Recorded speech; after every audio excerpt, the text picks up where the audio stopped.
Le verset 19, c'est dans cette vie seulement que nous espérons en Christ. Nous serons les plus malheureux de tous les hommes.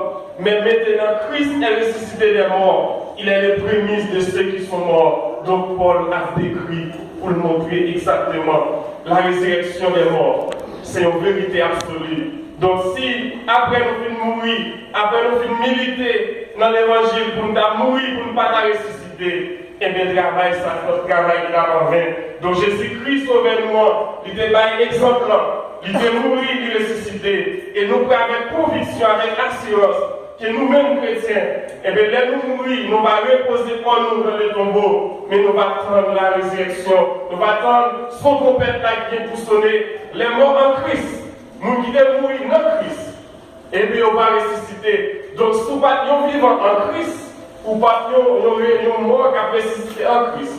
Si nous ne vivons en Christ pendant que nous n'avons pas coûté les sous, et bien on va bien espérance pour ressusciter avec Christ.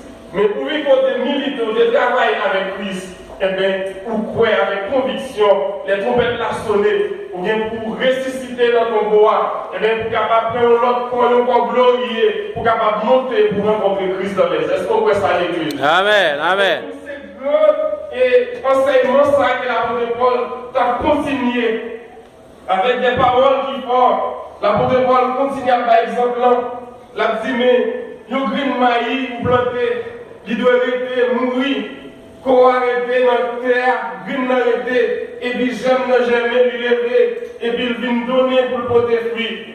C'est comme ça l'apôtre Paul a dit, quoi ça que nous gagnons, il pas ressuscité pour lui monter, c'est corps méprisable, c'est corps pécheresse, c'est corps mortel, et puis nous allons glorier. Dans le verset 43, il a dit, ce corps il est semé méprisable, il ressuscitera glorieux, il est semé infime, il ressuscitera plein de force. C'est ça que maintenant nous avons conviction. Si vous monde qui a une infirmité, si vous monde qui a un malaise, si vous monde qui a perdu un yeux, si vous monde qui a perdu un bras, si vous monde qui a perdu un pied, nous avons une conviction. Et notre grand jour de résurrection, pas de boiter, pas de avec, pas de bébé, mais tout le monde va ressusciter triomphalement avec nos corps qui plein de force pour rencontrer Christ, avec l'Église. Amen, amen. Donc, maintenant, c'est l'apôtre Paul a continué, et pour lui finir, la dit, voici, je vous dis un mystère. Le verset 51, nous ne mourrons pas tous, mais tous nous serons changés en un instant, en éternel, à la dernière trompette. La trompette sonnera et les morts Christ ressusciteront incorruptibles. Alléluia! Changez! Pour nous-mêmes qui ne pas mourir, pour nous-mêmes qui ne pas dans le corps, dans le tombeau, nous-mêmes qui vivons avec Dieu nous calés, Moïse va ressusciter premièrement et nous les vivants, nous serons changés. Pour qui ça changer? Parce que ce corps pécheresse n'est pas capable de monter, ce corps mortel n'est pas capable de monter, mais à la seconde même, nous allons transformer avec le corps glorieux, et bien Dieu va arrêter, et bien tout ça qui est sous nous comme bagage matériel va arrêter, mais nous-mêmes nous allons transformer pour nous rencontrer Christ sauvez-nous dans les airs. Alléluia, gloire à Dieu.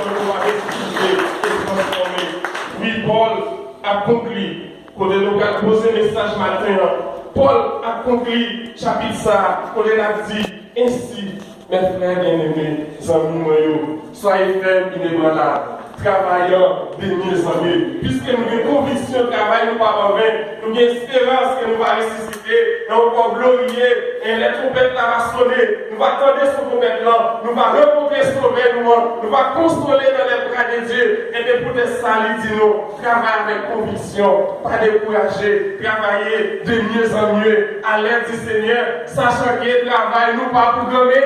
Pas programmer si. Qui monde qui peut être venir passer là, c'est pour que sinon, travail nous pas en vain, en nous pas décourager. Eh bien, le message la matin, nous venons dire avec chaque entité exactement. Ce n'est pas nous qui sommes programmés pour nous apporter parole ce matin, mais Dieu, il faut lui nous là et pour nous capables de dire, pas décourager.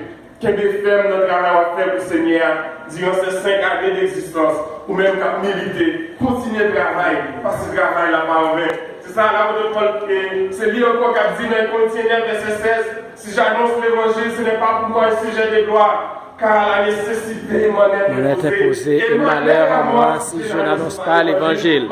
Pour maintenant, c'est pas prêcher l'évangile. Là, avec l'église. Amen. Mais parce que pour ça, Christ fait pour vous, pour côté le préau, pour côté le météo, et bien pour vous, le faire avec vous, pour pas de sous le monde, pour te donner café à nous même, pour te donner pour ma cousin cassou d'eau, pour te donner paillettes dans la radio 7 jours sans baigner, pour te sentir sous le monde par respect, mais Dieu prend, lui met sous le monde, là, avec l'église. Alléluia.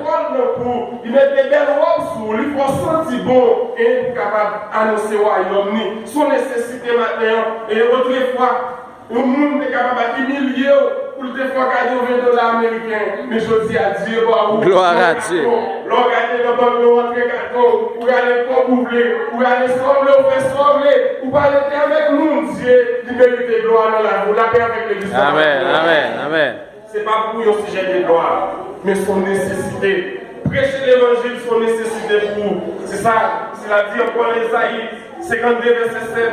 Qu'ils sont beaux sur les montagnes, les pieds de celui qui apporte de bonnes nouvelles, à savoir l'évangile qui publie la paix de celui qui apporte la bonne nouvelle, qui publie le salut, oh, qu'ils sont beaux sur la montagne. Oui, c'est une belle bagaille pour leur annoncer le royaume de Dieu, leur prêcher l'évangile tout côté au passé, dans le bus là, dans l'école là, dans le travail là, c'est pour un modèle, c'est pour un exemple. Nous avons ça une fois là déjà, qui meilleure façon capable de prêcher l'évangile sous son jeu, qui meilleure façon, c'est pas une bonne mais une façon qui est belle.